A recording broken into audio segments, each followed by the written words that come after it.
Mis hermanos me dejaron fuera del testamento porque yo no necesitaba nada, pero la propiedad que me tocó por error resultó valer más que todo lo que ellos se repartieron juntos.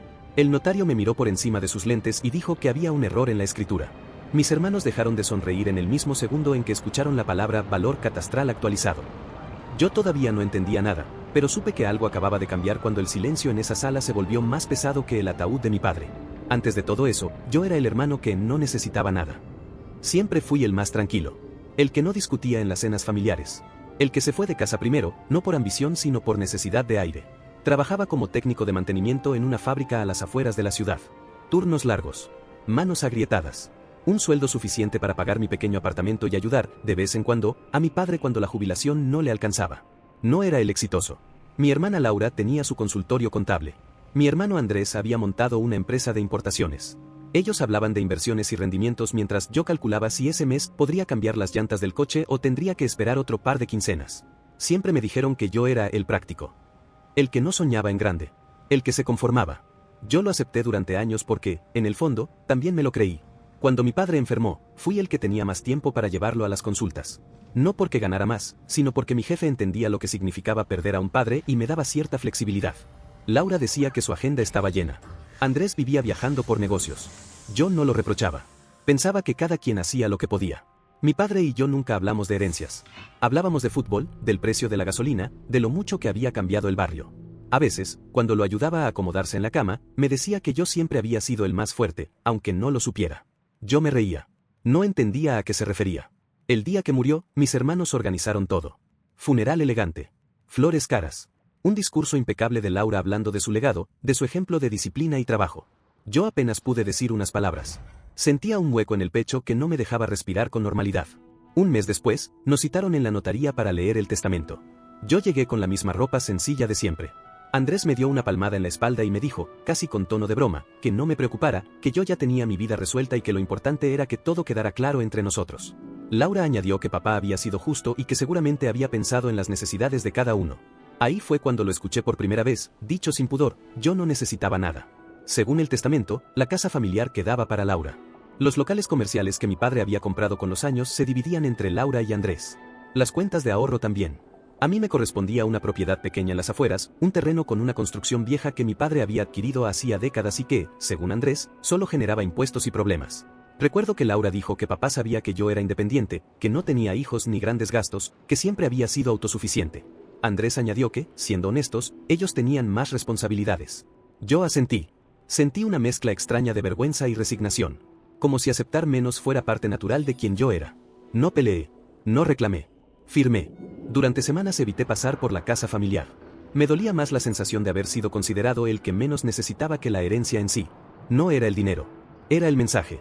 Era como si toda mi vida hubiera sido interpretada como ausencia de ambición, como conformismo, como falta de derecho a algo más grande. El terreno que me tocó estaba en una zona que, cuando mi padre lo compró, era casi campo abierto. La construcción era una casa baja, descuidada, con paredes agrietadas y un techo que parecía a punto de ceder. Fui a verla un sábado por la mañana. Caminé por el interior levantando polvo con cada paso. Pensé que tal vez la vendería barata y me olvidaría del asunto. Un vecino se acercó mientras yo revisaba el lugar.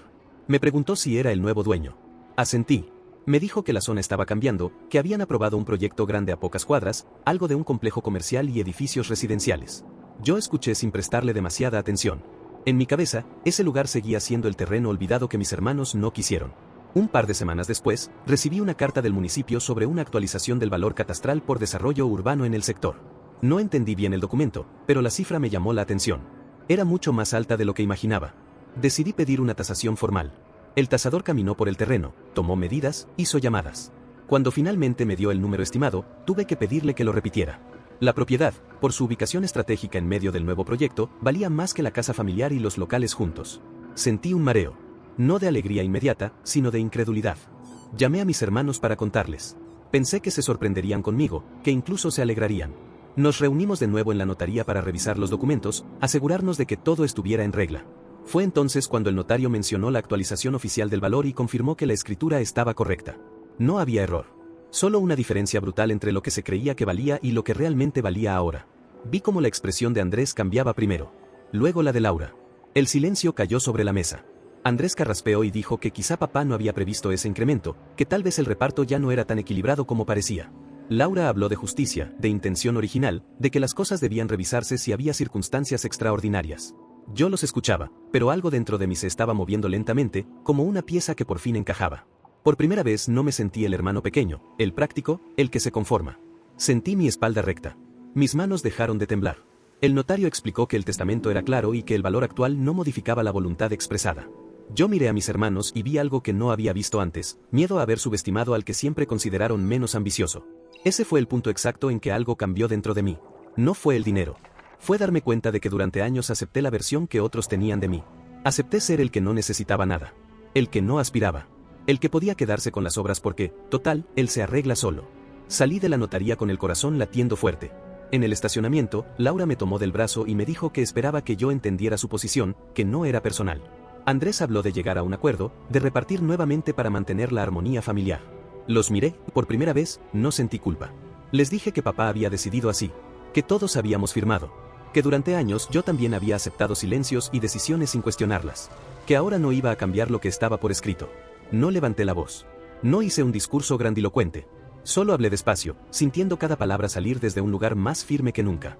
Los meses siguientes no fueron fáciles. Hubo llamadas incómodas. Mensajes que empezaban con cariño y terminaban insinuando egoísmo. Comentarios de tíos que sugerían que lo correcto sería compartir por moral. La relación se tensó. Las reuniones familiares se volvieron escasas. Yo dudé muchas veces. Pensé en ceder una parte para evitar conflictos. Pensé en vender rápido y dividir. Pero cada vez que esa idea aparecía, recordaba la frase que dijeron aquel día: tú no necesitas nada. Decidí hacer algo distinto. En lugar de vender de inmediato, busqué asesoría para desarrollar el terreno. No sabía nada de inversiones inmobiliarias. Me sentía fuera de lugar en esas oficinas donde todos hablaban de metros cuadrados y proyecciones. Pero aprendí. Hice preguntas. Me equivoqué en algunas decisiones pequeñas. Corregí. Invertí tiempo, energía, miedo. Hubo noches en que me pregunté si estaba siendo demasiado terco. Si mi orgullo estaba guiando todo. Pero también hubo momentos, pequeños y silenciosos, en que me sentí orgulloso de mí mismo por no retroceder. El proyecto tomó forma con lentitud. Un acuerdo con una constructora. Planos aprobados. Primeras máquinas entrando al terreno que antes parecía inútil. Un año después, la propiedad no solo había aumentado aún más su valor, sino que generaba ingresos constantes. Mis hermanos lo supieron. El mundo es pequeño. Andrés me llamó un día con un tono diferente. Menos seguro. Me habló de una inversión que no había salido bien. Laura mencionó que los locales estaban vacíos por cambios en el mercado. No se disculparon directamente. Tampoco lo hice yo. Pero la dinámica había cambiado. Un domingo, después de mucho tiempo, nos reunimos en la antigua casa familiar, que ahora Laura estaba pensando vender. La conversación fue más honesta que nunca. Andrés admitió que siempre me vio como el hermano que no competía, y que eso le hacía sentirse superior sin darse cuenta. Laura reconoció que confundió mi tranquilidad con falta de ambición. Yo les dije algo que llevaba tiempo entendiendo, que no era que no necesitara nada. Era que aprendí a no pedir. El verdadero giro no fue el valor del terreno. Fue comprender que mi valor no dependía de cuánto ruido hiciera o de cuántos títulos tuviera colgados en la pared. Aquella sala de notaría donde todo comenzó vuelve a mi mente a veces. El silencio, las miradas, la palabra valor flotando en el aire. Al principio pensé que esa palabra hablaba de dinero. Ahora sé que hablaba de otra cosa. Mis hermanos me dejaron fuera de casi todo porque creyeron que yo no necesitaba nada. Y quizá tenían razón en algo, no necesitaba su validación para construir algo propio.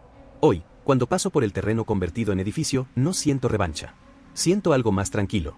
Una certeza que me acompaña incluso en los días normales, cuando vuelvo a casa y me preparo la cena sin testigos ni aplausos. Ya no soy el que se conforma.